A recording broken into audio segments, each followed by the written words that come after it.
योग वशिष्ठ ने अपने दार्शनिक सिद्धांतों का प्रतिपादन अपने अनुभव, दृष्टांत और उपाख्यानों द्वारा किया है। इसमें 55 उपाख्यान हैं। इनमें से कुछ उपाख्यान तो बहुत ही अच्छे, रोचक और उपदेशप्रद हैं। वशिष्ठ जी और रामचंद्र जी का संवाद भी एक उपाख्यान के रूप में ही है। इसमें दृष्टांत और कहानियों के द्वारा ब्रह्म ज्ञान का उपदेश दिया गया है। पहला उपाख्यान है योग वशिष्ठ की कथा। एक समय सुतीक्ष्णा नामक एक ब्राह्मण के मन में यह शंका उत्पन्न हुई कि मोक्ष प्राप्ति का साधन कर्म है अथवा ज्ञान, या फिर दोनों। इस संशय की निवृत्ति के लिए वह अगस्त के आश्रम पर गया और उसने उनसे यही प्रश्न किया। अगस्त जी ने उत्तर दिया, मोक्ष न केवल कर्म से प्राप्त होता है, न केवल ज्ञान से ही। पक्षी एक पंख से नहीं उड़ सकता। जैसे उसे आकाश में उड़ने के लिए दोनों पंखों की आवश्यकता है, ऐसे ही ज्ञान और कर्म दोनों ही मोक्ष प्राप्ति के साधन हैं। मैं इस विषय में तुमको एक पुराना इतिहास सुनाता हूँ, अगस्त जी ने कहा। अग्निवेश्य का वेद वेदांग जानने वाला एक पुत्र गुरु के घर से विद्या पढ़कर लौट आने पर इसी प्रकार की शंका से व्यथित होकर सब नित्य नैमित्तिक कर्मों का त्याग कर चुपचाप रहने लगा। अग्निवेश्य ने अपने पुत्र को इस कर्तव्य कर्म दशा को देखकर उससे कहा, अकर्मण्य दशा को देखकर कहा, पुत्र तुम कर्म क्यों छोड़ बैठे हो? कर्म किए बिना तुमको सिद्धि कैसे प्राप्त होगी? तब उसने कहा, पिताजी, कुछ शास्त्र तो प्रारब्ध सिद्धि के लिए कर्म करने का उपदेश देते हैं और कुछ कर्म त्याग का। मेरी यह शंका है, मैं ये नहीं समझ पा रहा हूँ कि कौन सा मार्ग ठीक है। आप ही इस विषय में मुझे यथोचित उपदेश दीजिए। अग्निवेश्य बोले, इस संबंध में मैं तुमको एक पुरानी कथा सुनाता हूँ। उसको सुनकर तुम्हारी यह शंका पूर्णतः निवृत्त हो जाएगी। एक समय सुरुचि नाम की एक सुंदर अप्सरा हिमालय के शिखर पर बैठी हुई प्रकृति की शोभा का निरीक्षण कर रही थी। उसने इंद्र के एक दूत को अंतरिक्ष में जाते हुए देखकर बुलाया। उसने पूछा, हे दूत, तुम कहाँ से आ रहे हो और कहाँ जाओगे?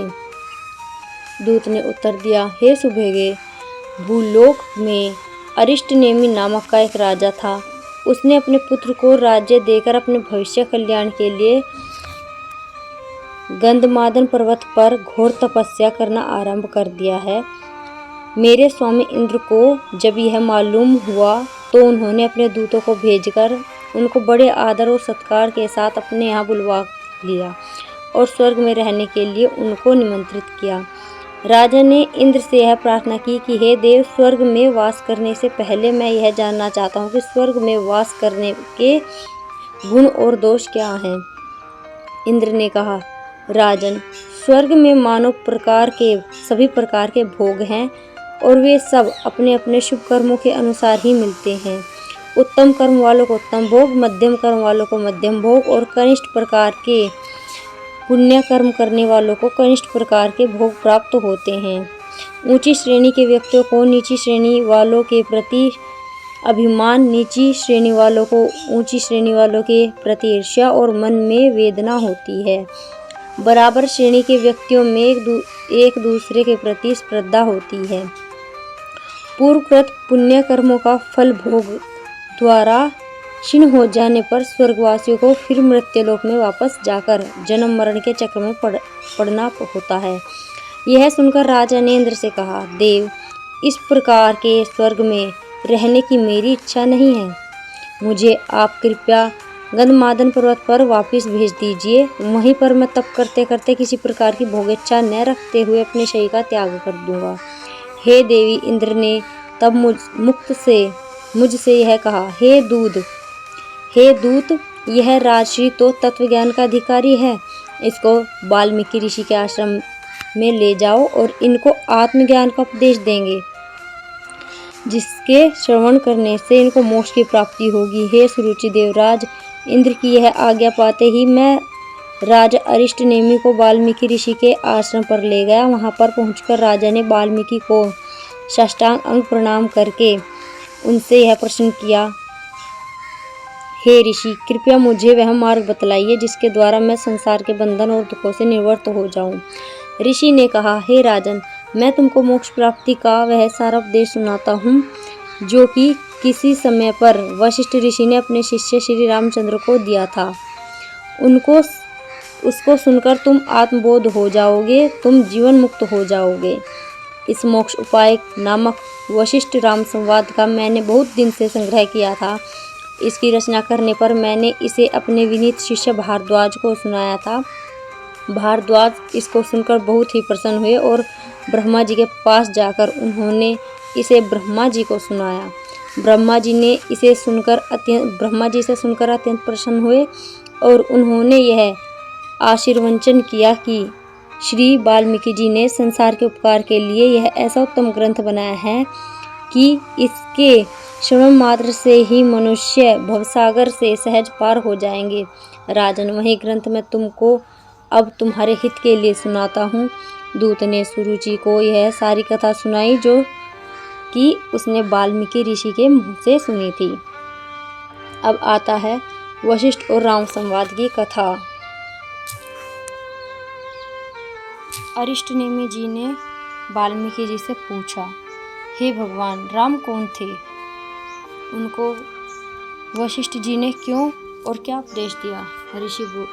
ऋषि बोले, श्राप के कारण यज्ञ मनुष्य का रूप धारण कर किए हुए श्री विष्णु भगवान ही रामचंद्र थे। एक समय विष्णु भगवान ब्रह्मलोक में गए। सब लोगों ने उठकर उनको प्रणाम किया, किंतु संतनु कुमार शांतचित्त स्थिर भाव से बैठे रहे। यह देखकर विष्णु को उन पर क्रोध आ गया और उन्होंने उनको श्राप दिया। हे संतनु कुमार, तुमको अपने निष्काम होने का गर्व है, इसलिए इस गर्व को दूर करने को मैं तुमको श्राप देता हूँ कि तुम सर्वजन्म नाम के कामी राजा के रूप से पृथ्वी लोक में जन्म लोगे। संत कुमार ने यह सुनकर विष्णु भगवान से कहा, मैं भी आपको श्राप देता हूँ कि आप अपनी सर्वज्ञता को छोड़कर जिसका कि आप गर्व करते हुए कुछ दिनों तक अज्ञानी जीव बनकर भूमंडल पर वास करोगे। वहीं विष्णु अयोध्या के राजा दशरथ के यहाँ रामचंद्र नामक पुत्र के रूप में आए थे और जब तक वशिष्ठ जी के द्वारा उनको आत्मज्ञान का उपदेश नहीं हुआ, वह अज्ञानी ही रहे थे। इस उपदेश के दिए जाने की कथा इस प्रकार है कि एक समय जबकि रामचंद्र जी शेषावस्था को समाप्त करके युवावस्था में आ रहे थे, उनके मन में यह विचार उठा कि जीवन में क्या सार है। यहाँ मनुष्य सुख रूपी मृग तृष्णा के पीछे दौड़ते दौड़ते अपना सारा जीवन बिता देते हैं, किंतु किसी को दुख से रहित सुख की प्राप्ति नहीं होती। रात दिन संसार की उलझनों में फंसे रहते हैं और कभी शांति का अनुभव नहीं करते। उत्पन्न होते हैं और कुछ दिन जीवित रहकर मर जाते हैं। कोई भी नहीं जानता कि कहाँ से आते हैं और कहाँ जाते हैं। यह संसार क्यों बना है, कैसे बना है और कब बना है, इससे छूटने का कोई उपाय है अथवा नहीं है, इत्यादि प्रश्न रामचंद्र जी के मन में उठे और वे इनको सोचने में इतने लीन हो गए कि उनको अपने नित्य कर्मों और अपने खाने पीने, शयन और विहार करने में किसी भी प्रकार की रुचि न रही। जड़शिला की मूर्ति की नाई दिन रात बैठे हुए वो सोचते रहते थे। रामचंद्र जी की यह दशा देखकर उनके नौकरों चाकरों ने बहुत ही घबराकर दरबार में जाकर महाराज दशरथ के प्रति उनकी शोचनीय दशा का इस प्रकार वर्णन किया, हे राजन, कुंवर रामचंद्र जी की दशा अत्यंत ही शोचनीय हो गई है। हमारी सभी संभक्त में ही नहीं आता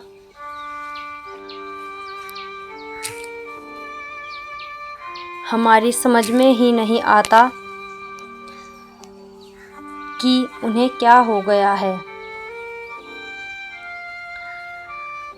बहुत बहुत बार याद दिलाने पर वे अपने नित्य कर्मों को करने में प्रवृत्त होते हैं और उनको किसी प्रकार का उत्साह नहीं है, सदा ही खिन्न वदन रहते हैं।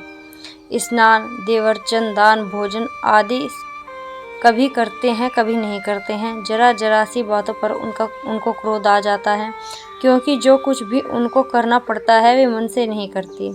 कोई आभूषण उनको पसंद नहीं आता।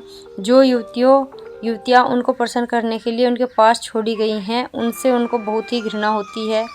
उनको नाचते गाते और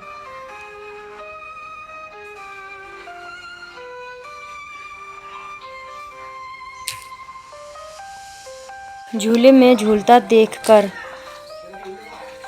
उनसे द्वेष होता है।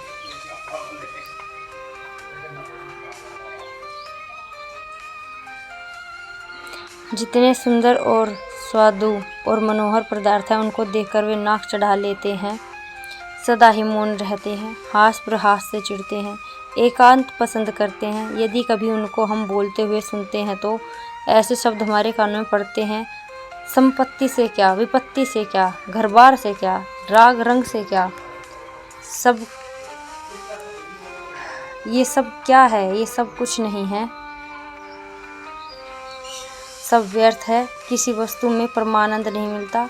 हम नहीं जानते कि वे क्या चाहते हैं, किस चीज़ का ध्यान करते हैं। हम केवल यही जानते हैं कि वे प्रतिदिन कृश होते जाते हैं, पीले पड़ते जाते हैं और ऐसे प्रभावहीन होते जा रहे हैं जैसे कि शरद ऋतु के अंत में वृक्ष। उनकी हालत को देखकर उनके और भाई भी दुखी रहते हैं। माताओं को भी बड़ी चिंता लग रही है। हे राजन, हम नहीं जानते कि उनके लिए क्या किया जाए, अतः आपको सूचित करने आए हैं। राजा को रामचंद्र जी की ऐसी दशा सुनकर बहुत शोक हुआ। राजसभा में विश्वामित्र जी, जो कि राजा दशरथ से अपनी यज्ञ रक्षा के लिए राम और लक्ष्मण को मांगने आए थे, और वशिष्ठ जी, जो कि उनके राजगुरु थे, बैठे हुए थे। यह सब बातें सुनकर और राजा को चिंतित देखकर विश्वामित्र जी बोले, हे राजन, यदि रामचंद्र जी का ऐसा हाल है तो उनको यहाँ बुलाओ, हम उनका दुख निवृत्त करेंगे। वशिष्ठ जी उनको ऐसा उपदेश देंगे कि उनका सब शोक निवृत्त हो जाएगा और उसको तत्व ज्ञान प्राप्त होकर परमानंद की प्राप्ति होगी और वे संसार में एक आदर्श पुरुष होकर अपने जीवन को इस प्रकार बिताएंगे कि संसार उनका अनुकरण करेगा। यह सुनकर राजा दशरथ की चिंता कुछ कम हुई। उन्होंने रामचंद्र जी को बुलाया। रामचंद्र वहां आए और सबको यथा योग्य प्रणाम करके बैठ गए। वशिष्ठ और विश्वामित्र के पूछने पर उन्होंने अपने मन की व्यथा विस्तार पूर्वक सुनाई। संक्षिप्त में उनका कथन यह था, जो जो मेरी शैशवावस्था व्यतीत हो रही है, मेरे मन में यह विचार दृढ़ होता जा रहा है कि संसार में कोई भी सार वस्तु नहीं है। जगत में मुझे कुछ भी आस्था नहीं रही। मेरी समझ में ही नहीं आता कि राज करने से, भोगों के पीछे दौड़ने से, लक्ष्मी का उपार्जन करने से, सुंदर स्त्रियों के संग से मनुष्य को किस प्रकार सुख की प्राप्ति होती है। रात दिन मैं देखता हूँ कि जिनको यह वस्तु प्राप्त हैं वे भी यहाँ दुखी हैं। संसार के भोगों से सुख की आशा करना भ्रम है, मृग तृष्णा रूप है। इंद्रियों के भोग विषैले सर्प के फण की तरह ही दुखदायी है। मनुष्य को इस जीवन में कभी और कहीं भी शांति प्राप्त नहीं होती। जीवन के पीछे क्या होता है हम नहीं जानते। हम कहाँ से आते हैं, कहाँ जाते हैं, कुछ मालूम नहीं। यह संसार क्या है, क्यों है और इसका अंत है, हम कुछ नहीं जानते। मनुष्य को किसी अवस्था में चैन नहीं है। शेषावस्था मोहपूर्ण और दुखदायी है। युवावस्था स्त्री रूपी मृग तृष्णा के पीछे दौड़ने में नष्ट हो जाती है। वृद्ध अवस्था में सब शक्तियां क्षीण हो जाती हैं, काल सबको खा जाता है। तब फिर किस लिए मनुष्य संसार के पीछे दौड़ता रहता है। हे ब्राह्मण, मुझे तो संसार की किसी भी वस्तु की इच्छा नहीं है, न मुझे इस जीवन से कुछ प्रेम है, क्योंकि मुझे इसमें कुछ भी सार नहीं दिखाई देता। यदि आप जानते हो कोई ऐसा मार्ग बताओ जिससे मुझे परम शांति और परम पद की प्राप्ति हो। मुझे आप वह मार्ग बताओ जिस पर चलने से मुझे संसार रूपी गड्ढे में न गिरना पड़े। जिससे मैं संसार में रहते हुए भी संसार के दुखों में न फंसूं। यदि आप मुझे कोई ऐसा उपाय नहीं बतलाएंगे तो मैं स्वयं अपने आप ही सोचकर किसी ऐसे उपाय को ढूंढूंगा, और यदि मैं अपने निज के प्रयत्न से भी संसार से बाहर न हो सका और परम पद और सत्य की प्राप्ति न कर सका तो मैंने यह निश्चय कर लिया है कि अन्न और जल का त्याग करके एक स्थान पर बैठ जाऊंगा। चिंतन करते करते इस शरीर का त्याग कर दूंगा। वशिष्ठ और विश्वामित्र रामचंद्र जी की इस तीव्र जिज्ञासा को देखकर बहुत प्रसन्न हुए और वशिष्ठ जी ने रामचंद्र को उस तत्व ज्ञान का उपदेश दिया जिसका वर्णन हम आगे करेंगे। इस उपदेश को सुनकर रामचंद्र जी को आत्मज्ञान की प्राप्ति हुई और वे जीवन मुक्त होकर परम आनंद को प्राप्त हुए और संसार में जल में कमल की तरह आदर्श पुरुष बने। रामचंद्र जी के जीवन को आदर्श बनाने वाले वशिष्ठ जी का उपदेश योग वशिष्ठ नामक ग्रंथ का विषय है। अब आती है इसमें शुक्र की कथा। श्री रामचंद्र जी का विवेक और वैराग्य और तत्व ज्ञान के लिए उनकी तीव्र जिज्ञासा देखकर विश्वामित्र राम से बोले, हे राम, तुम तो तत्व ज्ञान के योग्य अधिकारी हो। तुमको ज्ञान प्राप्त करने में कुछ भी आयास और समय नहीं लगेगा। तुम्हारा अज्ञान का पर्दा बहुत ही पतला हो गया है। वशिष्ठ जी के उपदेश मात्र से ही तुम्हारा ज्ञान नष्ट होकर आत्मज्ञान का प्रकाश होगा और तुम जीवन मुक्त होकर इस संसार में जीवन व्यतीत करोगे। व्यास के पुत्र शुक की तरह तुम ज्ञान के उत्तम अधिकारी हो और उनकी तरह ही तुमको क्षण भर में ज्ञान हो जाएगा। राम ने पूछा, हे मुने, शुक्र के ज्ञान प्राप्त होने की कथा आप मुझे सुनाइए।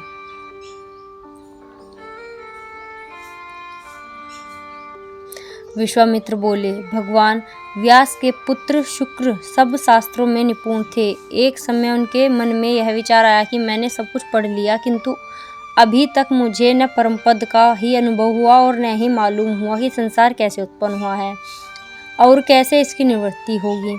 यह सोचकर कि उनके पिता व्यास जी सर्वज्ञ हैं, वे ही उनकी शंकाओं की निवृत्ति करेंगे, शुक अपने पिता के पास गए और उनके सम्मुख उन्होंने अपनी जिज्ञासा प्रकट की।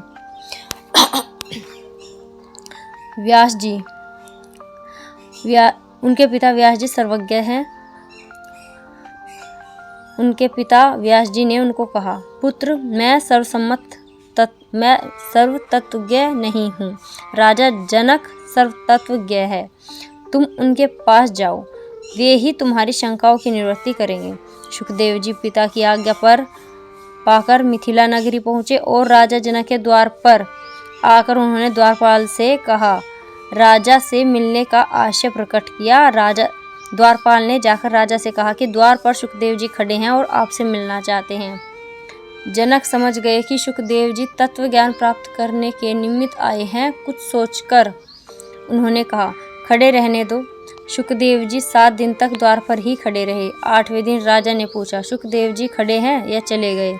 द्वारपाल ने कहा, महाराज, वे तो उसी प्रकार निश्चल और निस्तंभ खड़े हैं जैसे कि आने वाले दिन थे। राजा ने कहा, उनको ले आओ और अंतपुर में रानियों और सुंदर स्त्रियों के मध्य में उनको रखकर उत्तम प्रकार के भोजन कराकर और सब प्रकार के भोग भुगवाओ। शुकदेव जी इस परिस्थिति में भी 7 दिन रहे, किंतु न उन्होंने वहां रहने से हर्ष हुआ और न ही शोक हुआ। न किसी वस्तु से उनको घृणा हुई और न ही किसी वस्तु के लिए इच्छा। राजा को उनके व्यवहार की सब सूचना मिलती रही। 8वें दिन फिर राजा ने उनको अपने पास बुलाया। शुकदेव जी ने जनक को आदर के साथ प्रणाम किया। जनक ने कहा, शुकदेव जी, आप किस लिए यहाँ पर आए हैं? शुकदेव जी बोले, राजन, मैं यह जानना चाहता हूँ कि यह संसार कैसे उत्पन्न होता है और किस आधार पर स्थित है और कैसे इसका क्षय होता है। क्या इससे बाहर निकलकर शांत और निश्चल आनंद में स्थित रहने का भी कोई उपाय है? राजा बोले, हे शुक, यह संसार अपने चित्त में ही उत्पन्न होता है और चित्त के निसंकल्प निर्वेद अथवा निस्फुरण होने से क्षीण होता है। चित्त के संकल्प से ही इसकी उत्पत्ति है। दृश्य के लिए जब तक मन में वासना है तभी तक संसार का अनुभव होता है। वासना का सर्वथा क्षीण हो जाने से आत्म अनुभव होकर परम आनंद में स्थित हो जाता है। यह सुनकर शुकदेव जी मिथिला से सुमेरु पर्वत पर चले गए और वहां जाकर निर्विकल्प समाधि का अनुभव करके निर्वाण पद में स्थित हुए। अब आते हैं इसमें वशिष्ठ जी की उत्पत्ति और ज्ञान प्राप्ति की कथा। सुखदेव जी की ज्ञान प्राप्ति की कथा सुनकर रामचंद्र जी की तत्व ज्ञान प्राप्ति की इच्छा और भी तीव्र हो गई। उन्होंने वशिष्ठ जी से हाथ जोड़कर प्रार्थना की। वशिष्ठ जी ने कहा, मैं तुमको आज उस पूर्ण ज्ञान का उपदेश देना आरंभ कर रहा हूँ जो मुझे सृष्टि के आदि में ब्रह्मा ने दिया। उसकी कथा इस प्रकार है। जब कमल योनि ब्रह्मा इस जगत की सृष्टि कर चुके और संसार में मनुष्य कर्म के नियमानुसार सुख दुख भंवर में फंस गए, तो उनको मनुष्य की इस दीन दशा को देखकर बहुत करुणा उपजी। उन्होंने सोचा कि कोई ऐसा उपाय मनुष्य को बताना चाहिए जिसके द्वारा वे इस संसार चक्र से निवृत्त होकर परम आनंद की प्राप्ति और अनुभव कर सकें। यह सोचकर उन्होंने तप, धर्म, दान, सत्य और तीर्थ आदि इत्यादि उपायों की रचना की, किंतु उनको यही जान पड़ा कि इनमें से कोई उपाय ऐसा नहीं है जिसके द्वारा मनुष्य निर्वाण नाम परम सुख की प्राप्ति कर सके। वे फिर सोचने लगे और उनके ध्यान करते करते उनके संकल्प द्वारा उत्पन्न होकर अक्ष की माला और कमंडलू धारण किए हुए एक सर्वज्ञ देहधारी मनुष्य उनके सामने आ खड़ा हुआ। उनको प्रणाम करने लगा। उनका वह मानस पुत्र में ही वशिष्ठ था। मुझे देखते ही ब्रह्मा बहुत प्रसन्न हुए, किंतु उनको यह अच्छा नहीं लगा कि मैं सर्वज्ञ था, क्योंकि मेरी सर्वज्ञ होने से मुझे प्रज्ञजनों के प्रति करुणा कैसे आई। जो प्रज्ञ रहकर सर्वज्ञता को प्राप्त होता है, वहीं प्रज्ञजनों के दुखों से क्षुण दुखित हो सकता है। इसलिए मुझे उन्होंने श्राप दिया कि कुछ काल के लिए मैं प्रज्ञ हो जाऊं। मैं अप्रज्ञ हो गया और पिता ब्रह्मा से मैंने आत्मज्ञान और तत्व ज्ञान देने की प्रार्थना की और कहा, हे भगवान, इस महादुखदायी संसार रूपी व्याधि की औषधि बताओ। कैसे यह संसार उदय होता है और कैसे इसका क्षय होता है। ब्रह्मा जी ने मुझे इन सब प्रश्नों का विस्तार पूर्वक उत्तर दिया और थोड़े ही समय में मुझे समस्त तत्व ज्ञान प्राप्त हो गया। तब ब्रह्मा जी ने मुझे यह आज्ञा दी कि मैं जम्बूद्वीप के भारतवर्ष नामक देश में जाकर वास करूं और संसार के लोगों के कल्याण के निमित्त उस तत्व ज्ञान का प्रचार करूं जो कि मुझे ब्रह्मा ने दिया था, ताकि कुछ लोग जिनको संसार से विरक्ति हो गई आत्मज्ञान प्राप्त करके निर्वाण पद प्राप्त कर सकें। मुझे आज्ञा मिली कि जो पुरुष कर्मपरायण है और संसार के उत्तम भोगों का भोग करना चाहते हैं, उनको मैं कर्मकांड का मार्ग बतलाऊं, और जो संसार से विरक्त हो गए हैं और संसार समुद्र के पार निर्वाण पद में स्थित होना चाहते हैं, उनको ज्ञान का मार्ग बतलाऊं, जीवन मुक्त बनाऊं। इस प्रकार हे राम, मैं परमपिता ब्रह्मा जी का नियुक्त किया हुआ यहाँ पर स्थित हूँ। तुम ज्ञान के उत्तम अधिकारी हो, इसलिए तुम्हें मैं वह संपूर्ण ज्ञान जो कि पिताजी ने मुझे दिया था वही दूंगा। उसको सुनकर तुम परमानंद को प्राप्त होगे और जीवन मुक्त होकर संसार में विचरोगे। अब आती है इसमें आकाश जी की कथा। रामचंद्र जी ने वशिष्ठ के सम्मुख अपने वैराग्य की दशा का वर्णन करते हुए संसार में मृत्यु के साम्राज्य का वर्णन किया था और यह बतलाया था कि कोई पुरुष भी ऐसा नहीं है जिसको काल न खाता हो। वशिष्ठ ने सबसे पहले रामचंद्र जी को यही बतलाया कि मृत्यु केवल अज्ञानी जीव के लिए ही है, जिसने कि अपने आप को मरणशील भौतिक देह ही मान रखा है। जो जीव वासना पूर्वक कर्म करता है वही मृत्यु का भोजन बनता है, क्योंकि उसको अपनी वासनाओं की पूर्ति करने और अपने कर्मों का फल भोगने के लिए ही दूसरी परिस्थितियों में जन्म लेना पड़ता है। जो तत्वज्ञानी है, जिसके मन में संसार के विषयों के लिए लेश मात्र भी वासना नहीं है, जो सकाम कर्म नहीं करता, अपने आप को सदा ही चिदाकाश में स्थित रखता है और भौतिक शरीर का अभिमानी नहीं है, उसके लिए मृत्यु कोई चीज ही नहीं है। मृत्यु उसको स्पर्श करने में भी असमर्थ है। इस विषय में वशिष्ठ जी ने रामचंद्र जी को आकाश जी की कथा सुनाई, जो इस प्रकार है। आकाशज नामक एक ब्राह्मण था। उसकी उत्पत्ति शुद्ध चिदाकाश से बिना किसी पूर्व कर्म किए लीला मात्र से हुई थी। उत्पन्न होकर भी वह सदा ही अपने चिदाकाश स्वरूप में स्थित रहता था। किसी विषय के लिए उसके हृदय में वासना नहीं थी और न वह किसी कामना से प्रेरित होकर कोई कर्म करता था।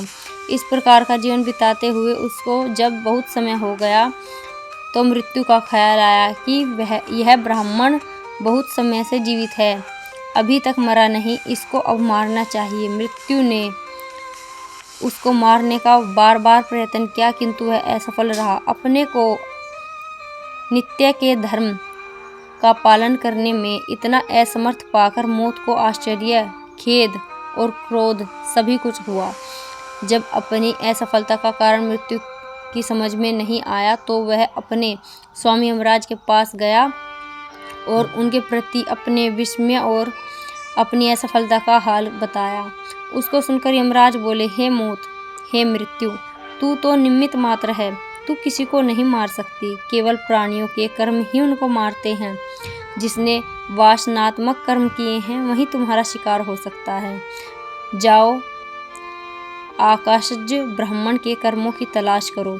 यदि तुमको उसका कोई भी कामना पूर्वक किया हुआ कर्म मिल गया तो तुम उसको मारने में समर्थ हो जाओगी, अन्यथा नहीं। मौत ने खुफिया पुलिस की तरह ब्राह्मण के साथ गुप्त रूप से रहकर उसके जीवन का भी निरीक्षण किया और उसके पूर्वकालीन जीवन का भी भलीभांति हाल जाना, किंतु उसको आकाश ब्राह्मण के जीवन में एक भी वासनात्मक कर्म नहीं मिला। उसकी स्थिति सदा ही आत्मभाव में रहती थी। किसी विषय के प्रति उसकी वासना नहीं थी। उसके चित्त में कोई भी ऐसी कामना नहीं थी जिसकी सिद्धि के लिए वह कोई कर्म करता हो। उसके सारे काम स्वभाव प्रेरित थे।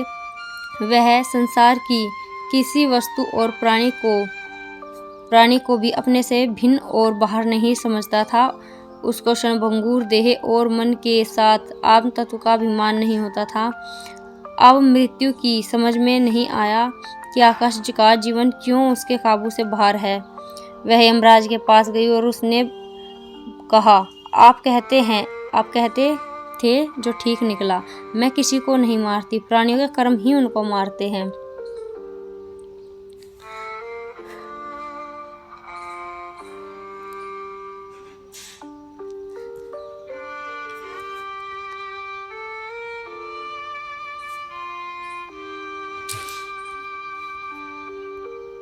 अब आता है लीला उपाख्यान, जो योग वशिष्ठ का सर्वश्रेष्ठ और सबसे लंबा उपाख्यान है। इसके द्वारा वशिष्ठ जी ने रामचंद्र को बहुत सी गूढ़ और विचित्र बातों का उपदेश दिया है। मृत्यु क्या है, मृत्यु के पीछे क्या होता है, सृष्टि के भीतर सृष्टि और उसके भीतर भी सृष्टि प्रकार, अनंत सृष्टियों के होने का वृत्तांत, वासना के अनुसार आगामी जीवन का बनना इत्यादि अनेक रहस्यों का इस उपाख्यान में वर्णन है। उपाख्यान बहुत बड़ा है। प्रत्येक पाठक को यह उपाख्यान योग वशिष्ठ में पढ़ना चाहिए। यहाँ पर हम इसको बहुत संक्षेप में ही वर्णन करेंगे। पृथ्वीमंडल पर किसी समय पद्य नामक एक राजा राज्य करता था। वह बहुत ही योग्य और सर्वगुण संपन्न था। उसके अनुरूप गुणशील वाली उसकी रानी थी जिसका नाम लीला था। लीला अपने स्वामी में बहुत अनुरक्त थी और कल्पना में भी कभी उससे जुदा होकर रहना नहीं चाहती थी। वह यही चाहती रहती कि उसका स्वामी सदा जीवित रहे, कभी उसकी मृत्यु न हो। लीला ने अपने नगर के सर्वोत्तम पंडितों को बुलाकर यह पूछा कि कौन सा उपाय है जिससे मनुष्य मृत्यु के मुख में न जाए। विद्वानों ने कहा, हे देवी, कोई ऐसा उपाय नहीं है जिससे संसारी मनुष्य उत्पन्न होकर मरे नहीं। जो उत्पन्न हुआ है वह अवश्य ही मृत्यु को प्राप्त होगा। लीला निराश होकर सरस्वती देवी की उपासना करने लग गई। सरस्वती ने प्रसन्न होकर वर मांगने को कहा। लीला ने सरस्वती से यह वर मांगा कि यदि उसके स्वामी की मृत्यु उससे पहले हो जाए तो उनका जीव उसके कमरे में ही रहे। यही कहकर जब लीला उसको याद करेगी वह प्रकट हो जाए और यही आशीर्वाद देकर वह अंतर्ध्यान हो गई। समय आने पर पद्य की मृत्यु हो गई। लीला बहुत दुखी और शोकातुर होने लगी। एक आकाशवाणी ने उसको बतलाया कि घबराने की जरूरत नहीं, राजा का जीव उसके कमरे में ही मौजूद है। राजा के शव को यथाविधि उस समय सुरक्षित रखने का प्रयत्न करना चाहिए जब तक कि वह उनके प्राण लौटने पर पुनर्जीवित न हो जाए। लीला को यह आकाशवाणी सुनकर बहुत आश्चर्य हुआ। उसने सरस्वती का ध्यान किया और सरस्वती देवी अपने वचन के अनुसार आ उपस्थित हुई। लीला ने देवी से पूछा कि उसके स्वामी अब कहाँ हैं। देवी ने कहा कि इसी कमरे में है, किंतु दूसरी सृष्टि में है जो कि इस सृष्टि से सूक्ष्म है और जो इसके भीतर है। लीला को सरस्वती ने बताया कि एक जगत के भीतर दूसरा जगत और उसके भीतर तीसरा जगत है। इस प्रकार यह सिलसिला अनंत तक जारी है। एक सृष्टि दूसरी सृष्टि वाले जीवों के लिए शून्य है, लेकिन यदि कोई जीव दूसरी सृष्टि के व्यवहार को देखना चाहे तो इस प्रकार की सिद्धि प्राप्त कर सकता है। लीला यह सुनकर अपने पति को उसकी वर्तमान सृष्टि में देखने को बहुत उत्सुक हो गई। यह देखकर सरस्वती देवी ने उसको वह रीति बतलाई जिसके द्वारा वह दूसरी और सूक्ष्मतर सृष्टियों में प्रवेश और वहाँ होने वाले व्यवहारों का निरीक्षण कर सके। तब सरस्वती और लीला दोनों ने उस लोक में प्रवेश किया जिसमें कि पद्य उस समय अपने वासना युक्त पूर्व कर्मों का भोग कर रहे थे। पद्य को मरे हुए इस सृष्टि में कुछ क्षण ही हुए थे, किंतु जिस सृष्टि में वह उस समय था जबकि लीला और सरस्वती उसको देखती हैं, वहाँ पर वह एक 16 वर्ष की अवस्था का राजा बना हुआ है, एक विशाल राज्य पर राज कर रहा है। लीला को यह देखकर बहुत आश्चर्य हुआ कि इतने थोड़े समय में 16 वर्ष कैसे व्यतीत हो गए और उसके कमरे के भीतर ही सारी सृष्टि और बहुत बड़ा साम्राज्य कैसे दिखलाई दिया। सरस्वती ने लीला को समझाया कि देश और काल के अणु अणु के भीतर महान महान जगत है और सारे जगतों के देश और काल का हिसाब एक ही नहीं है। जो घटना एक सृष्टि के एक क्षण में हो जा रही है वह दूसरी में एक कल्प में होती है। जिस प्रकार मनुष्य अपने भीतर पड़ा हुआ एक क्षण में सालों तक होने वाले स्वप्नों के व्यवहारों का एक अनंत संसार क्षेत्र में अनुभव कर लेता है, उसी प्रकार सब सृष्टियों का हाल है। सरस्वती ने लीला से कहा, इसमें तुमको क्या आश्चर्य होता है? इससे अधिक आश्चर्य की बात तो यह है कि कुल 1 सप्ताह भी नहीं व्यतीत हुआ कि तुम्हारे स्वामी पद्य बनने से पहले एक ब्राह्मण थे और तुम उनकी पत्नी थी। यदि तुमको विश्वास न हो तो आओ, मैं तुमको दिखलाती हूँ कि उस ब्राह्मण दंपति की कुटिया अब खाली पड़ी है और उसके लड़के अभी उसकी मृत्यु का शोक कर रहे हैं। लीला को यह बात सुनकर वह स्थान देखने की बहुत उत्सुकता हुई। सरस्वती लीला को सृष्टि में ले गई। वहां पर जाकर लीला ने झोपड़ी देखी जिसमें कि ब्राह्मण वशिष्ठ और उनकी पत्नी अरुंधति रहते थे। एक दिन वशिष्ठ ने एक राजा की सवारी बड़े ठाट बाट के साथ निकलती देखी। उसको देखकर उनके मन में एक त्रिवासना उस सुख और वैभव को भोगने की हुई जो कि राजाओं को प्राप्त होता है। उसी दिन ब्राह्मण का शरीर छूट गया। अरुंधति ने भी यह वर मांग रखा था कि यदि ब्राह्मण उससे पहले मर जाए तो उसका जीव उसकी झोपड़ी से बाहर न जाने पाए और सदा उसका और उसके पति का साथ बना रहे। ब्राह्मण के मरने पर उसकी पत्नी को बहुत दुख हुआ और उसकी पत्नी चिता पर बैठकर सती हो गई। सरस्वती ने लीला से कहा कि यह सब वृतांत केवल 1 सप्ताह व्यतीत हुआ था। एक ब्राह्मण तुम्हारे पति पद्य के रूप में और ब्राह्मणी तुम्हारे रूप में इस सृष्टि में राज्य का सुख भोगने के लिए उत्पन्न हुए थे। तुम दोनों का जीव उस कुटिया में बाहर नहीं आया है। लीला को बहुत आश्चर्य हुआ कि यह जानने की उत्सुकता बढ़ी कि वह उससे पहले के जन्मों में क्या थी और कहाँ थी। सरस्वती की सहायता से उसको अपने सब पूर्व जन्मों का ज्ञान उदय हो गया। अब सरस्वती और लीला दोनों उस लोक में लौटे जहाँ पर पद्य विदुरथ राजा के रूप में राज्य कर रहा था। उनको यह देखकर बहुत विस्मय हुआ कि अब राजा विदुरथ 70 वर्ष की अवस्था के दिखाई पड़ते हैं। उसकी वर्तमान स्त्री का नाम भी लीला है, क्योंकि वह लीला को बहुत चाहता था, इसलिए उसको इस जन्म में भी लीला ही मिली। लीला और सरस्वती राजा विदुरथ के एकांतवास के समय उनके सामने प्रकट हुई और उनको उनके पूर्व जन्म के पद्य रूप की याद दिलाई। विदुरथ के चित्त में पद्य होने की वासना उदय हो गई। इसी समय दूसरी लीला ने भी सरस्वती देवी से यह वर मांग लिया था कि अगले जन्म में वह अपने पति की पत्नी बने। कुछ समय के पीछे विदुरथ के राज्य पर बाहर से आक्रमण होने लगे और एक बड़ा संग्राम छिड़ गया। इस संग्राम में राजा विदुरथ मारा गया। उसका जीव, जो कि लीला के कमरे से कभी बाहर नहीं गया था, वहां पर सुरक्षित पड़े हुए शव में प्रविष्ट हो गया और पद्य नामक देह जाग उठी। पद्य ने उठते ही अपनी पुरानी दुनिया का अनुभव किया और अपने सामने दोनों लीलाओं को, जिनमें उसकी वासना थी, खड़े हुए पाया। अपनी दोनों पत्नियों के साथ सुख से फिर कुछ काल तक पद्य ने जीवन व्यतीत किया। वशिष्ठ ने रामचंद्र से कहा कि जो कुछ हमारे जीवन में होता है वह सब हमारी वासनाओं के अनुसार ही होता है। जीवन मरण, साथी संगी, लोक लोकांतर सब हमारी वासनाओं के बनाए बनते हैं। मूर्ख लोग दुख भोगने और मरने के लिए ही जीते हैं। करकटी राक्षस की कहानी अब शुरू होती है। मूर्ख लोग दुख भोगने और मरने के लिए ही जीते हैं। जिसने अपने आत्मा को नहीं जाना है, उस मूर्ख का जीवन ही मृत्यु है। ब्रह्मा ने सृष्टि के आदि से यह नियम बना रखा है कि हिंस्र जीवी दरिंदों के भक्षण के लिए मूढ़ प्राणी है और आत्मज्ञानी जन नहीं है। संसार में जो उदार गुणों वाले देहधारी हैं, वे इस पृथ्वी तल पर वर्तमान चंद्रमा हैं। वे अपने संग से सबको शीतलता प्रदान करते हैं। सारे गुणों से उत्तम गुण अध्यात्म विद्या है। उसको जानने से ही राजा राजा होता है और मंत्री मंत्री होता है, अन्यथा नहीं। इन सिद्धांत को समझाने के लिए श्री वशिष्ठ जी ने रामचंद्र जी को करकटी का उपाख्यान सुनाया, जो संक्षेप में इस प्रकार है। हिमालय पहाड़ की उत्तरीय घाटी में करकटी नाम की एक राक्षसी रहती थी। वह अन्य जीवों को खाकर अपना पेट भरती थी, किंतु बहुत दीर्घकाय होने के कारण सदा ही भूखी रहती थी। इसलिए उसने उग्र तपस्या की और ब्रह्मा को प्रसन्न करके यह वर मांगा कि उसका आकार सुई के समान हो जाए। ब्रह्मा ने तथास्तु कहा और तभी से करकटी का आकार सूची के समान हो गया और उसका नाम अब विसूचिका पड़ गया।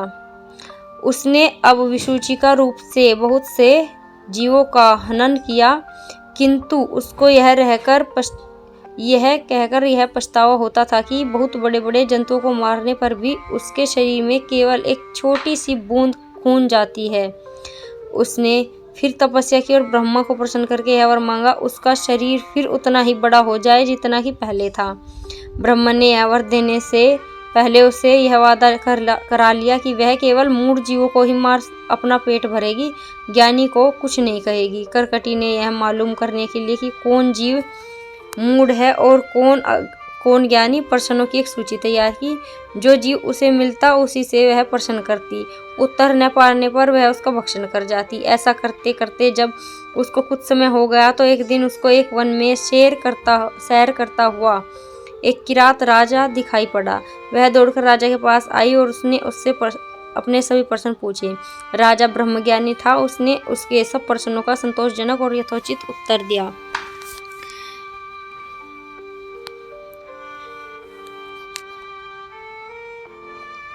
इसलिए उसने राजा को खाने से छोड़ दिया, उससे मित्रता करना और उसके संग रहना चाहा।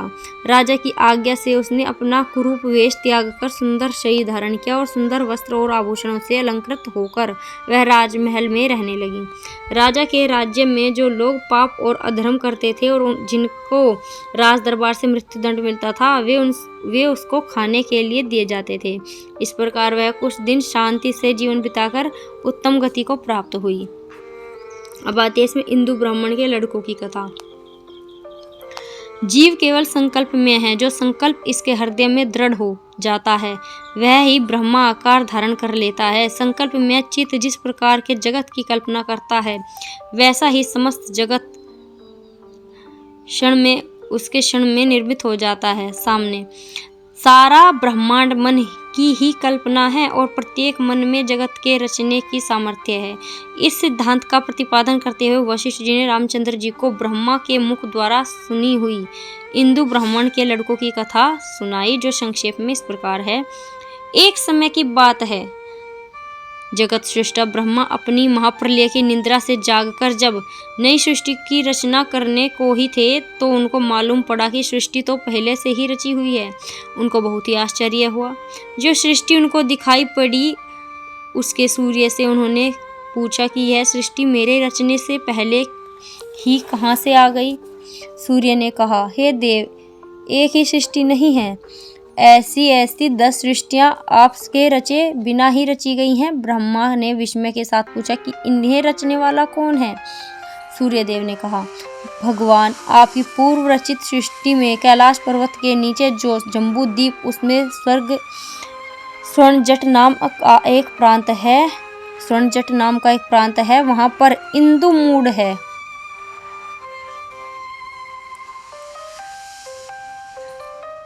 इंदु मूड नहीं है, इंदु नाम का एक बहुत पवित्र ब्राह्मण है और उसकी सुयोग्य पत्नी वास करते हैं। उनके यहाँ जब बहुत काल तक कोई संतान न हुई तो उन्होंने तप करके शिवजी महाराज से वर मांगा कि उनके यहाँ 10 महामना बालक होंगे। ऐसा ही हुआ। कुछ काल जीकर वह ब्राह्मण मर गया। पुत्रों को उसके मरने का बहुत दुख हुआ। सबने इकट्ठा होकर सोचा कि पिताजी की यादगार कायम करने के लिए कोई ऐसा बड़ा काम करना चाहिए जो आज तक किसी मनुष्य ने नहीं किया है। सोचते सोचते वे इस प्रस्ताव पर आ गए कि उन 10 को 10 ब्रह्मा बनकर 10 सृष्टियों की रचना करनी चाहिए।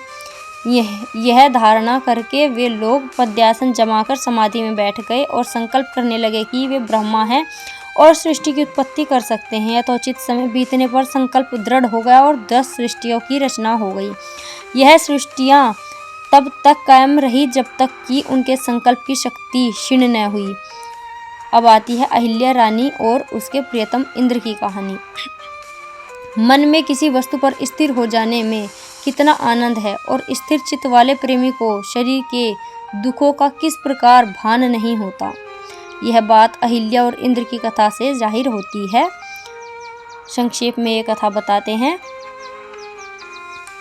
मगध देश में इंद्रद्युम्न नाम का एक बड़ा प्रतापी राजा था। उसकी स्त्री अहिल्या बहुत रूपवती थी। उसी नगर में इंद्र नामक एक अत्यंत बुद्धिमान ब्राह्मण कुमार रहता था। रानी ने उस ब्राह्मण कुमार की प्रशंसा सुनकर उसको देखना चाहा। किसी सखी द्वारा ब्राह्मण कुमार इंद्र के दर्शन कराए जाने पर वह उसकी परम अनुरागिनी बन गई और यह चाहने लगी कि इंद्र उसका होकर उसके ही साथ रहे। वह उसमें इतनी अनुरक्त हो गई कि सारे जगत को वह तन्मय ही देखने लगी। उसमें अनुरक्त हुई सी किसी प्रकार से उसने अपने पास इंद्र को बुलाया और उससे अपने हृदय का प्रेम प्रकट किया। इंद्र भी रानी में अनुरक्त हो गया और सारे संसार को भूलकर उसी के ध्यान में रहने लगा। अहिल्या को इंद्र का ध्यान करने में और इंद्र को अहिल्या का ध्यान करने में अलौकिक आनंद का अनुभव होता रहा और एक दूसरे से मिलने की सदा चाह रहती थी। रानी जब कभी अवसर पाती इंद्र को बुला लेती, उसके साथ आनंद से समय बिताती। यह बात धीरे धीरे राजा को भी मालूम हो गई। राजा ने उन दोनों का विच्छेद कराने का यथाशक्ति यत्न किया किंतु असफल रहा। उसने उन दोनों को हर एक प्रकार का शारीरिक दुख दिया। हाथी के पैरों से, कोड़ों से पिटवाया, अन्न जल न मिलने का दंड दिया। उन दोनों का ध्यान एक दूसरे पर इतना लगा हुआ था कि शरीर के कड़े दुख उनको महसूस नहीं हुए। इंद्र ने राजा से कहा कि मेरा जगत तो अहिल्या में है। आपने जो सैकड़ों दुख मुझे दिए हैं वे मुझे मालूम नहीं पड़े और अहिल्या का जगत में अर्थात वह सब जगह मुझे ही देखती है, इसलिए उसको भी किसी दूसरे दुख का अनुभव नहीं होता। राजा को बहुत खेद हुआ क्योंकि वह उन दोनों को सब प्रकार का कष्ट देने पर भी उनको एक दूसरे के मन से दूर न कर सका। तब राजा ने भरत नाम के मुनि के पास जाकर और सब हाल कह दिया और प्रार्थना की कि उन दोनों को श्राप दे। भरत ने उनको श्राप दिया कि वे नष्ट हो जाएं। उन दोनों ने भरत और राजा से कहा, इस शाप से हमारा कुछ नहीं बिगड़ता, ज़्यादा से ज़्यादा यह शाप हमारे शरीर को नष्ट कर देगा। शरीर की तो हमें कुछ शुद्ध बुद्ध ही नहीं, हमारे मनों को जो एक दूसरे में ध्यान अचल है वह शाप नष्ट नहीं कर सकता। ये दोनों मन जहाँ भी रहेंगे शरीरों की पुनः रचना कर लेंगे। दोनों शरीर शाप के कारण भूमि पर सूखे वृक्षों की नाई की तरह गिर पड़े और दोनों मृग योनि में पैदा होकर एक दूसरे से प्रेम करते रहे। इसके पीछे दोनों पक्षी होकर एक दूसरे में रत रहे। फिर दोनों ब्राह्मण दंपत्ति के रूप में आए। फिर उनके जन्म हो चुके थे, लेकिन हर जन्म में वे एक दूसरे से ही प्रेम करते रहे। अब आती है इसमें चितोपाख्यान की कहानी। संसार में जितने सुख दुख हैं वे सब चित्त के अधीन हैं। बंधन और मोक्ष भी चित्त की ही अवस्थाएं हैं। जो चित्त वासनाओं की पूर्ति के लिए इधर उधर दौड़ता है उसको कभी चैन नहीं मिलता।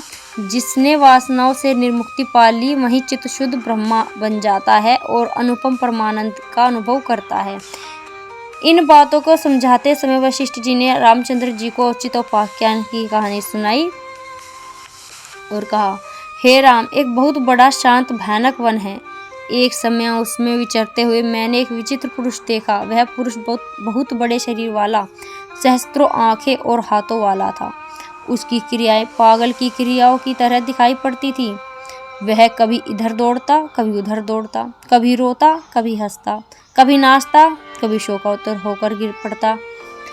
उसकी सहस्त्रों आंखें उसको सहस्त्रों विषयों का दर्शन कराती, जिनकी प्राप्ति के लिए वह इधर उधर चारों ओर दौड़ता रहता और किसी एक विषय पर स्थिर उसकी बुद्धि न रहती। उसका आस्वादन नहीं हो पाता।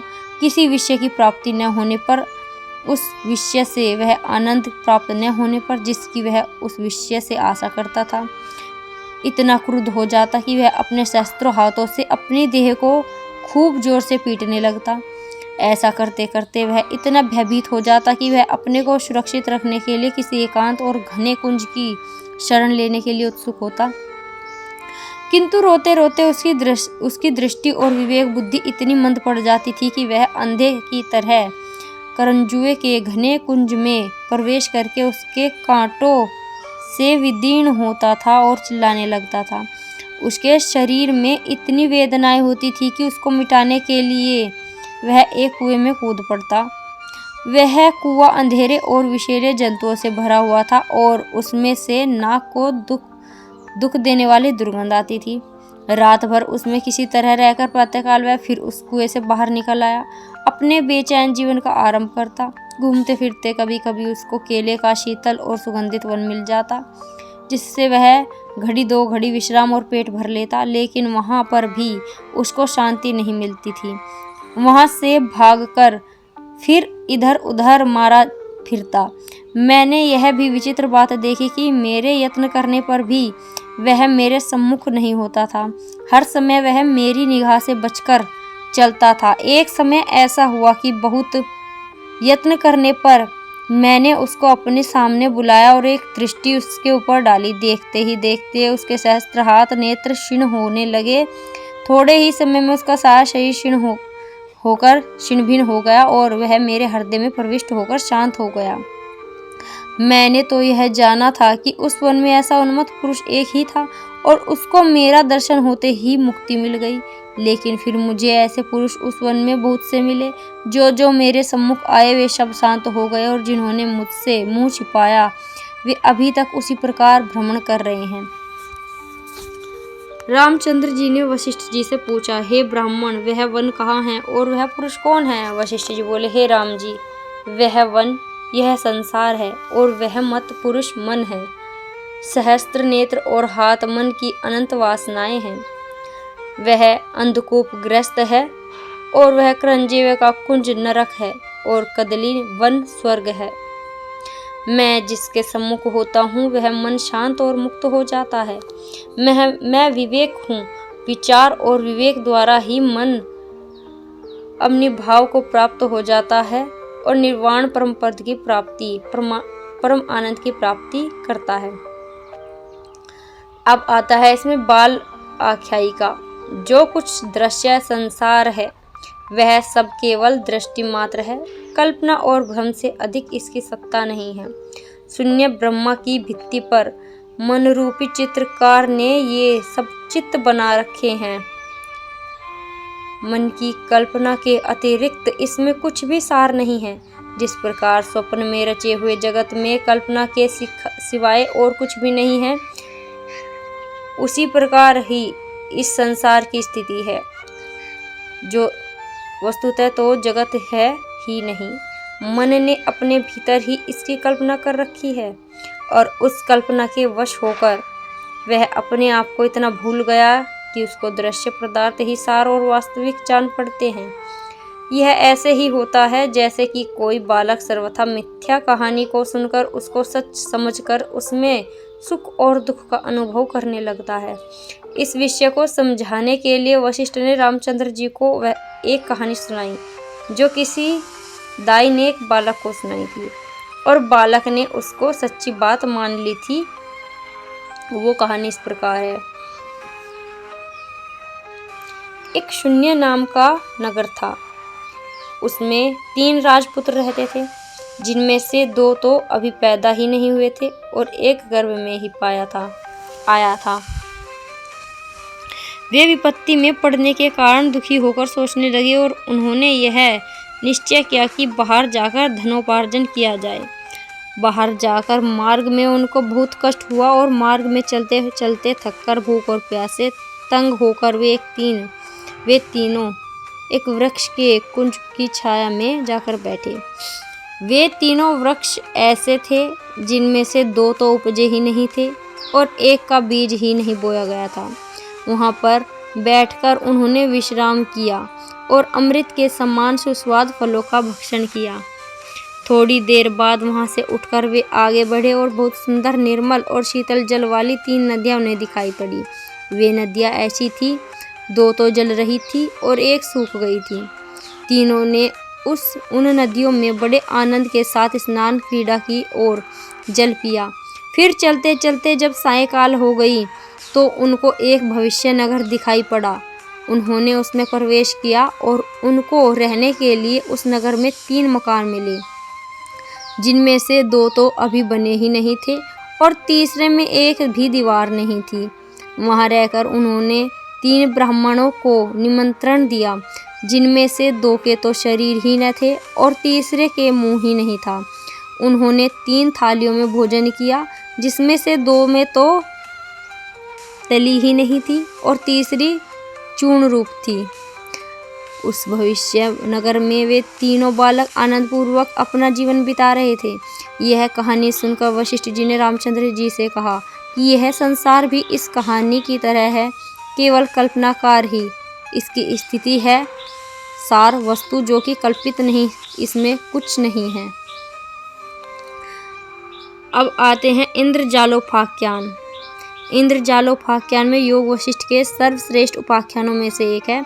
इसके द्वारा वशिष्ठ जी ने रामचंद्र जी को यह बतलाया है कि सारा जगत मन के भीतर है। मन इसको एक निमेष में उत्पन्न कर लेता है और एक निमेष में लीन कर लेता है। सारा दृश्य संसार स्वप्न के दृश्य है। क्षण भर के स्वप्न में वे सब घटनाएं घटित हो जाती हैं जो कि बाह्य जगत में जो एक दूसरा स्वप्न है युगों और कल्पों में होती है। जो कुछ बाह्य जगत में होता है वही क्षण भर में मन के अंदर प्रतीत हो सकता है। संक्षिप्त इंद्रजालोपाख्यान इस तरह है।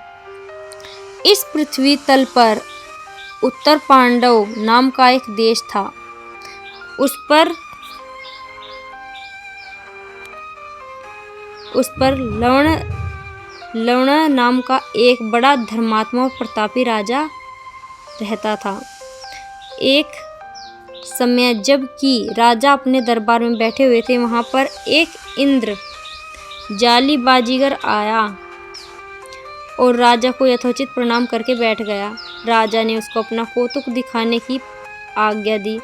इंद्रजाली ने अपना पिटारा खोलकर उसमें से एक मोर की पूंछ का गुच्छा निकाला और गुच्छा निकाल कर के सामने घुमाया। उसके घुमाते घुमाते राजा को निंद्रा आ गई और कोई 2 घड़ी तक राजा मूर्छित से होकर निंद्रा में पड़े रहे। सब दरबारी सोच में हो गए कि जादूगर को बुरा भला कहने लगे और जागने पर राजा ने सब लोगों के सम्मुख वह वृत्तांत सुनाया जिसका कि उन्होंने उस 2 घड़ी के समय अनुभव किया। वह इस प्रकार था। मोर की पूंछ का गुच्छा घूमते घूमते राजा का ध्यान उस मोर ऐसा लगा कि उसको अपनी अवस्था का विस्मरण हो गया और एक विचित्र दृश्य उसके सामने आया। उसने देखा कि एक दूसरे राजा का दूत एक बहुत तेज और सुंदर घोड़ा लिए उसके सामने उपस्थित है। दूत ने राजा से प्रार्थना की कि वह घोड़ा उनकी सवारी के लिए उसके राजा ने भेंट रूप में भेजा है। राजा बहुत प्रसन्न हुए और उस घोड़े पर सवार होकर बाहर निकले। घोड़ा बहुत तेज था। राजा को लेकर वह अति वेग से भागा और रोके न रुका। राजा बैठे बैठे जब तक आ गए और अपने राज्य से बहुत दूर हो गए, दक्षिण दिशा में विंध्याचल के जंगल में पहुंच चुके, तब उन्होंने घोड़े पर बैठे हुए ही एक पेड़ की शाखा को पकड़ लिया और घोड़े को छोड़ दिया। जब घोड़ा भाग गया तो वे पेड़ से नीचे उतरकर विश्राम करने लगे। उनको इतनी भूख और प्यास लगी थी कि प्राण निकले जा रहे थे। चारों ओर देखा, कहीं से भी अन्न अथवा जल की प्राप्ति की संभावना न हुई। वे जीवन से निराश हो ही चुके थे कि एक मलिन वस्त्रों वाली काली और कुरूपा चंडाल कन्या एक बर्तन में जामुन का रस और दूसरे में पके हुए चावल भरे हुए मस्तानी चाल से जाती उनको दिखाई पड़ी। राजा इतने भूखे थे कि सब विचार छोड़कर उससे प्रार्थना करने लगे कि उस अन्न और रस में से कुछ उसको देकर उसके प्राणों की रक्षा करे। कन्या ने राजा से कहा कि वह चंडाल कन्या है और वह अन्न और रस अपने पिता के लिए ले जा रही है। बहुत प्रार्थना करने पर भी उसने राजा को कुछ नहीं दिया। राजा ने उसका पीछा किया। तब उस कन्या ने राजा से कहा, यदि तुम मेरे पति बनना स्वीकार करो, कन्या ने उस राजा से कहा, यदि तुम मेरे पति बनना स्वीकार करो तो मैं अपने पिता के अन्न में से कुछ भाग तुमको दे दूंगी। राजा भूख प्यास से इतने पीड़ित हो रहे थे कि उन्होंने उसका पति बनना स्वीकार कर लिया। उसका थोड़ा सा भात खिलाकर और जामुन का रस पिलाकर वह बड़ी प्रसन्न हुई और अपने पिता के पास गई और उससे बोली, मैंने यह सुंदर पुरुष अपना पति मान लिया है। पिता बहुत प्रसन्न हुए और बोले, बहुत अच्छा किया, जा इसको लेकर घर जा और सुख से जीवन बिता। राजा ने चंडाल के घर जाकर देखा कि चारों ओर अस्थि, मांस और रुधिर, कुत्ते, गधे और भैंस आदि जानवरों की खाल बिखरी पड़ी थी। एक बहुत ही गंदी दुर्गंध युक्त झोपड़ी में उसकी सास मांस पका रही थी। अपने जमाता को देखकर वह बहुत प्रसन्न हुई। रुधिर और मांस का भोजन राजा को परोसा। सारी चंडाल बिरादरी को इकट्ठा करके चंडाल दंपति ने बड़े समारोह के साथ अपनी पुत्री का विवाह रचाया। थोड़े ही समय में राजा एक प्रतिष्ठित चंडाल बन गया। कुछ वर्षों के भीतर उसकी स्त्री से उसके यहाँ 3 पुत्र और 3 कन्याएं हुई। राजा अपने राजभाव को बिल्कुल ही भूल गया और चंडालोचित सब कर्म करने लगा। बहुत सुख से अपने गृहस्थ में रह रहा था। एक समय ऐसा आया कि वर्षा न होने के कारण बहुत बड़ा अकाल पड़ गया। उस देश में अन्न और जल का अभाव हो गया। सब लोग भूखे मरने लगे। तंग आकर वह चंडाल अपनी स्त्री और बच्चों को साथ लेकर दूसरे देश में भोजन उपार्जन के लिए बाहर निकला। रास्ते में वे सब भोजन के बिना तंग आ गए और चलने योग्य न रहकर एक वृक्ष के नीचे बैठ गए। वहां पर पड़े पड़े सबसे छोटे पुत्र ने पिता से कहा कि भूख के मारे उसके प्राण निकले जा रहे हैं। पिता के पास और साधन कुछ नहीं था, इसलिए उसने अपने पुत्र की क्षुधा तृप्ति के लिए अपने आप को एक लकड़ी के जलते प्रारंभ पर रखते हुए कहा कि ले तू मेरा मांस खाकर अपने प्राण की रक्षा कर ले। आप आग से जलने पर उस चंडाल की चेतना दूसरी स्थिति का अनुभव करने लगी। राजा लवण मूर्छा से जाग गए और अपने पिता के लिए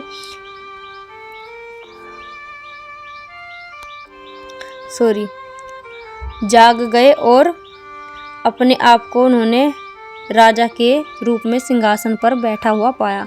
सामने इंद्रजाली बैठा था और सब दरबारी चिंताकुल सामने खड़े थे। राजा को यह सब दृश्य केवल 2 घड़ी के भीतर अनुभव करके बड़ा आश्चर्य हुआ। इंद्रजाली ने उससे कहा, महाराज, ये सब घटनाएं सच्ची हैं और यदि आपको विश्वास न हो तो आप स्वयं उस देश में जाकर देख लीजिए। राजा अपनी सेना को लेकर दक्षिण में रवाना हुए। चलते हुए रास्ते में उन्होंने वे सब देश, स्थान और दृश्य देखे। किरात देश में पहुंचकर हुबहू वही सब स्थान देखे जिनमें उसने भ्रमण और वृत्त्युपार्जन किया था। वह स्थान भी देखा जहाँ पर कि उसने अपनी देह का अपने पुत्र की क्षुधा तृप्ति के लिए बलिदान किया था। अकाल के सभी निशान उनको वहाँ पर दिखाई पड़े। चंडाल गृह में जाकर देखा, उनकी सास घर में बैठी हुई अपने जमाई की मृत्यु के शोक में रो रही थी। राजा ने उसके पास जाकर उसको सांत्वना दी कि उसको धन देकर प्रसन्न किया और आश्चर्य से पूर्ण होकर यात्रा से घर लौट आए। अब आता है शुक्रोपाख्यान। शुक्रोपाख्यान द्वारा वशिष्ठ जी ने रामचंद्र जी को यह बतलाया कि वासना और संकल्प के अनुसार ही मनुष्य की गति होती है। वासना और संकल्प के अनुसार ही मनुष्य की गति होती है। इसलिए निर्वाण पद प्राप्त करने की इच्छा वाले मनुष्य को संसार के विषयों के लिए वासना नहीं करनी चाहिए और किसी भी संसारिक सुख अथवा भोग का अपने मन में संकल्प उदय न होने देना चाहिए। एक समय की बात है, मंदराचल पर्वत पर भृगु मुनि ने उग्र तप करना आरंभ किया। उनके समीप उनकी देखभाल और सेवा करने के लिए उनके प्रिय और सर्वगुण संपन्न पुत्र शुक्र रहने लगे। भृगु ऋषि ने निर्विकल्प समाधि लगाई तो शुक्र को सेवा कार्य से कुछ अवकाश मिला। एक समय जबकि शुक्र शांत चित्त बैठे हुए प्रकृति की शोभा का निरीक्षण कर रहे थे, उनको आकाश मार्ग से जाती हुई एक रूप लावण्य संपन्न अप्सरा दिखाई पड़ी। उसको देखते ही शुक्र के मन में काम वासना उदय हो गई। उसको प्राप्त करने की प्रबल इच्छा उत्पन्न हुई। उनको यह ख्याल आया कि यह अप्सरा देवलोक की है, इसलिए देवलोक जाना चाहिए। यह संकल्प उदय होते ही उनका स्थूल शरीर को छोड़कर देवलोक पहुंच गया। शुक्र ने अपने आप को इंद्रलोक में पाया।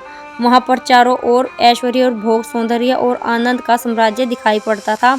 इंद्र ने शुक्र का आदर सत्कार किया और उनको स्वर्ग में रहकर वहां के आनंद का भोग करने के लिए निमंत्रण दिया। शुक्र का मन तो उसी अप्सरा के पीछे लगा था जिसको देखकर वे काम से प्रसन्न हुए थे। स्वर्ग में उसकी तलाश फिर करने लगे। आखिर वह एक वाटिका में विहार करते हुए मिल ही गई। आंखें चार होते ही दोनों में परस्पर स्नेह उदय हो गया और आनंद से एक दूसरे के साथ रहने लगे। इस प्रकार उस विश्वाची नाम की देव सुंदरी के साथ आनंद का उपभोग करते करते शुक्र को बहुत समय बीत गया। जब उसके पूर्वकृत पुण्य का भोग पूरा हो गया तब वह स्वर्ग से गिरा। इसी प्रकार वह अप्सरा भी अपने पुण्य क्षीण होने के कारण स्वर्ग से गिरी। कुछ समय तक दोनों के सूक्ष्म शरीर चंद्रमा की किरणों में रहे, फिर अनाज के पौधों में जाकर रहे। उस पौधे के धान्य को जिसमें शुक्र का जीव था दशरणी देश के एक ब्राह्मण ने खाया और उसके धान्य को जिसमें विश्वासी का जीव था मालव देश के राजा ने खाया। ब्राह्मण के भोजन का वीर्य बनने पर शुक्र उसकी स्त्री के गर्भ में उस ब्राह्मण का पुत्र हुआ और मालव नरेश के यहाँ विश्वासी का नाम की एक कन्या बनकर उत्पन्न हुई। जब कन्या बड़ी होकर रूपवती और विवाह योग्य हुई तो राजा ने उसको स्वयंवर द्वारा वर चुनने की आज्ञा दी। स्वयंवर में वर चुनने की आज्ञा दी। देव योग से वह ब्राह्मण बालक भी यहाँ पर आ निकला। पूर्व स्नेह और अदृष्ट रूप से उदय हो आया और उस कन्या ने विवश होकर ब्राह्मण के गरीब बालक को अपना पति बना लिया। कुछ दिन पीछे राजा अपने जमाता को राज्य सौंपकर वन चले गए। इस प्रकार बहुत दिनों तक राज और राजकन्या का उपभोग करने पर शुक्र के जीव ने उस देह का त्याग किया। तब वह भंग देश में एक धीवर हुआ, फिर एक सूर्यवंशी राजा हुआ, फिर एक बड़ा विद्वान गुरु हुआ, फिर एक विद्याधर हुआ, फिर मद्रास में एक राजा के रूप में हुआ, फिर वासुदेव नामक एक तपस्वी बालक हुआ, फिर विंध्याचल में एक किरात हुआ, फिर सोवीर और केवट देश में मंत्री रूप में हुआ, फिर त्रिगर्त देश में एक गधा हुआ, फिर किरात देश में एक बांस के रूप में पौधा हुआ, फिर चीन के जंगल में एक हरिणा हुआ, फिर एक ताड़ के वृक्ष में वास करने वाला सर्प हुआ, फिर वन में मुर्गा हुआ। इस प्रकार अपनी वासना और कर्म नियम अनुसार वह बहुत से रूपों को धारण करता हुआ एक ब्राह्मण कुमार होकर गंगा तट पर तपस्या करने लगा। उसका शुक्र शरीर विकृत होकर क्षीण होने लगा। भृगु ऋषि की जब बहुत काल पीछे समाधि खुली तो उन्होंने शुक्र को अपने पास न पाया। तलाश करने पर जब उसके शरीर को मृत अवस्था में पाया तो उनको काल के ऊपर बहुत क्रोध आया और काल को श्राप देने के लिए तैयार हुए। इतने ही में काल ने स्थूल रूप धारण करके भृगु ऋषि को प्रणाम किया और कहा, महाराज श्राप क्यों दे रहे हैं? मैं काल तो भगवान का नियत किया हुआ हूँ और सदा अपने धर्म का पालन करता हूँ। मुझे आप श्राप नहीं दे सकते। मैं सब प्राणियों की वासना और कर्मों के अनुसार उनके स्थूल शरीर की तब्दील किया करता हूँ। आपका पुत्र शुक्र अपनी वासनाओं के और संकल्पों के अनुसार ही अन्य योनियों में भ्रमण करता हुआ फिर रहा है। काल ने उसके सब जन्मों का वृत्तांत सुनाकर भृगु को बतलाया कि शुक्र का जीव इस समय ब्राह्मण बालक बना हुआ है, गंगा तट पर तप कर रहा है। विश्वास न हो तो जाकर देख लीजिए। भृगु मुनि काल को लेकर उसके समीप गए। ब्राह्मण बालक ने दोनों को देखा किंतु पहचाना नहीं। भृगु ने उसको ध्यान लगाकर देखने को कहा, तब उसको अपने पूर्व जन्मों का स्मरण हो आया। पिता की आज्ञा अनुसार उसने फिर शुक्र होने की तीव्र वासना की और उसके फलस्वरूप ब्राह्मण बालक के शरीर को छोड़कर उसकी पुर्यष्टक सूक्ष्म देह ने शुक्र शरीर में प्रवेश करके उसको जीवित किया। पुर्यष्टक ने शुक्र शरीर में प्रवेश करके उसको जीवित किया। वशिष्ठ जी ने राम से कहा कि शुक्र ने जो रूप धारण किए अपनी वासना के अनुसार किए। हर एक जीव की हर एक वासना उसके लिए एक बांधने वाली डोरी है, जो कुछ काल के लिए अवश्य ही उसे उस विषय से बांधेगी जिसका वह चाहत करेगा।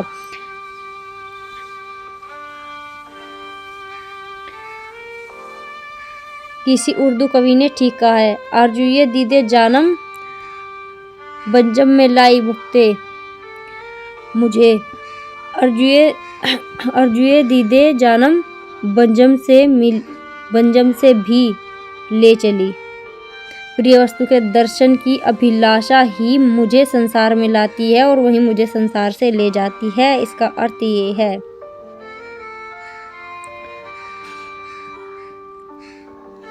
अब इस जीव के हृदय में वास करने वाली वासनाओं का परित्याग हो जाता है, तभी मृत्य जीव अमृत होकर ब्रह्म तत्व को प्राप्त करता है। यही कठोपनिषद में भी कहा गया है। अब आता है दाम व्याल और कट की कहानी।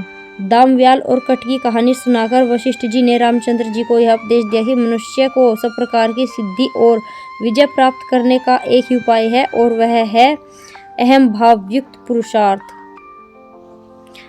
अहम के अभाव से युक्त पुरुषार्थ। जो मनुष्य अहम भाव से प्रेरित होकर पुरुषार्थ करता है उसको इतनी कामयाबी नहीं प्राप्त होती जितनी कि उसको होनी चाहिए। जो कि अहम भाव से स्पृष्ट न होकर अपने जीवन को हथेली पर रखकर अपने आदर्श की सिद्धि के लिए मृत्यु से जरा भी नहीं डरता। जिस मनुष्य में अहम भाव और मृत्यु का डर है और जो सदा ही अपनी जान बचाने का ख्याल रखता है वह परास्त होता है। एक समय पाताल लोक के असुर राजा शंबर ने देवलोकवासी देवताओं से संग्राम छेड़ा। बहुत दिनों तक घोर युद्ध होता रहा। कभी शंबर परास्त होता, कभी देवराज इंद्र। शंबर को कई प्रकार की माया आती थी। उसने अपनी माया द्वारा 3 विशालकाय दैत्य दाम व्याल और कट उत्पन्न किए। वे ऐसे थे जिनमें अहम भाव लेश मात्र भी न था और न किसी प्रकार की वासना उनके मन में होती थी। जिस कार्य के लिए उनकी उत्पत्ति हुई थी केवल उसे करने की ही उनकी निष्काम प्रवृत्ति थी। उसके फल अथवा उस संबंधी हानि लाभ की चिंता उनके मन में जरा भी नहीं होती थी। ऐसे दाम व्याल और कट ने संग्राम में देवताओं के दांत खट्टे कर दिए। वे इतनी बहादुरी से लड़े कि उनके सामने खड़े होने की भी देवताओं में हिम्मत न रही। निदान यह हुआ, देवता लोग भाग निकले और ब्रह्मा की शरण में पहुंचे। ब्रह्मा ने ध्यान करके विचार किया तो उनको असुरों की जय का कारण मालूम हुआ। उन्होंने देवताओं को समझाया कि जब तक दाम व्याल और कट अहम भाव से निष्काम युद्ध करते रहेंगे तब तक देवताओं को उनके ऊपर विजय प्राप्त नहीं हो सकेगी। इसलिए यदि उनको परास्त करना है तो उनसे अपनी रक्षा करनी है तो इस रीति से युद्ध करना चाहिए कि उनके हृदय में विजय की कामना, मृत्यु का भय और जीवन की लालसा और अहम भाव उत्पन्न हो जाए। अहम का भाव उत्पन्न हो जाए। देवताओं ने ब्रह्मा की सलाह पर विचार किया और अपने युद्ध का कार्यक्रम निश्चय कर लिया। वे दाम व्याल और कट से इस रीति से लड़े कि इनके मन में विजय की अभिमान उत्पन्न हो जाए। फिर मरने का भय, पराजय से घृणा, जीवन की लालसा, अहम भाव उत्पन्न हो जाए। इतना होने पर वे देवताओं से युद्ध करने से भय मानने लगे और उनके ऊपर आक्रमण करना छोड़कर भाग निकले और नष्ट हो गए। देवताओं के सर से आफत टल गई। अब आती है इसमें भीम भास और दृढ़ की कहानी। इस कहानी द्वारा वशिष्ठ जी ने रामचंद्र जी को यह उपदेश दिया कि आत्मज्ञानी पुरुष को, जो कि वासना रहित होकर संसार में स्वधर्म का पालन करता है, उसे यहाँ पर विजय और अभ्युदय और मृत्यु के पीछे उत्तम गति प्राप्त होती है। जब पाताल के दैत्यराज शंबर को यह मालूम हुआ कि उसके माया द्वारा उत्पन्न किया हुआ योद्धा दाम, व्याल और कट इस कारण से देवताओं द्वारा परास्त किए गए हैं कि उनमें अहम भाव का उदय हो गया था, जैसा कि ऊपर वाली कहानी में बताया गया है, तो उसने अपनी माया द्वारा 3 आत्मज्ञानी योद्धाओं भीमभास और दृढ़ की रचना की। उनमें जन्म सिद्ध ही ब्रह्मा भाव पूर्ण रूप से वर्तमान था। वे जीवन मुक्त थे और किसी कारण से भी उनमें अहम भाव, कामना, भय और फल की आकांक्षा उदय होने की संभावना नहीं थी। वे जिस कार्य को करने के लिए उत्पन्न हुए थे उसको अपनी जान लगाकर अहम भाव से करते थे। जब देवताओं से उनका युद्ध हुआ तो देवताओं के दांत खट्टे हो गए। देवताओं ने बार बार उनके चित्त में अहम भाव, वासना और भय आदि उत्पन्न करने का यत्न किया, किंतु असफल रहे, क्योंकि वे तीनों जीवन मुक्त थे।